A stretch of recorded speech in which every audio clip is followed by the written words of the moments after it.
Underage boys being forced to mine in the 1920s, leading to the Matewan Massacre of miners fighting back. The Matewan Massacre began May 19, 1920. 10 people were killed. They fought for workers' rights and industrial democracy. With the coal strike, many workers quit, so they brought in African Americans to do their jobs. The UMWA, United Mine Workers of America, has represented coal miners of Northern America since its inception in 1980. The BFA, Baldwin Felts Agency, was founded in the 1890s. Miners were denied their original paycheck through a system known as cribbing.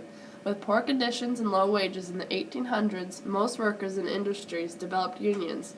The miners on strike did several attempts to combine local coal mining unions into a national organization. Some people who lived in Matewan moved into the fields by the mines in tents so they couldn't get evicted. The spring of 1920, unorganized coal miners looked for help from the UMWA. The coal operators got nervous with their behaviors, so they locked the miners out. On May 19, 1920, 10 people were killed. Local police and people of Matewan faced a group of hoodlums hired by the BFA.